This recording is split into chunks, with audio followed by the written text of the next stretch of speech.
Le GIGN intervient en renfort des collègues de gendarmerie sur les secteurs plus dans les campagnes. Les GIPN et le RAID interviennent sur les secteurs plus urbains, secteurs de compétences de la police nationale. Le métier de capitaine au groupe d'intervention de la police nationale est extrêmement varié. Il assume déjà dans un premier temps la responsabilité opérationnelle de chacune de nos missions et opérations. Il participe en amont à la préparation des missions. Il a également une responsabilité au sein de l'organisation de son service, de son recrutement, de la formation continue, du choix du matériel. Il se doit également de participer au maximum à l'entraînement technique et physique en même temps que les fonctionnaires du GIPN.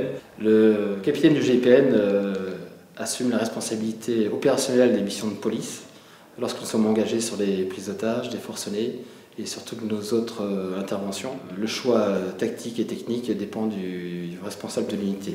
Nos missions sont extrêmement variées au niveau national. Il y a 10 GIPN répartis sur le territoire français. Nous effectuons une douzaine de prises d'otages en moyenne sur l'année et un peu plus de 70 forcenés. À cela s'ajoutent de nombreuses autres opérations de protection de personnalité, de sécurisation de procès, d'escorte d'individus dangereux ou de matières dangereuses. En dehors des missions opérationnelles qui bouleversent bien entendu notre programmation d'entraînement, on a bien entendu de nombreuses séances de tir en dehors du temps et des créneaux réservés pour les spécialistes, que ce soit les spécialistes corps, les spécialistes pour les tirs haute précision, les spécialistes de l'effraction. En plus de cela s'ajoutent 2 entraînements de sport de combat et de techniques, de gestes et techniques professionnelles par semaine.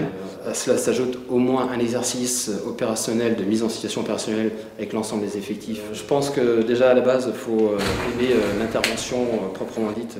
Cela nécessite également un entretien physique et un apprentissage au niveau des techniques de police rigoureux et réguliers tout au long des années.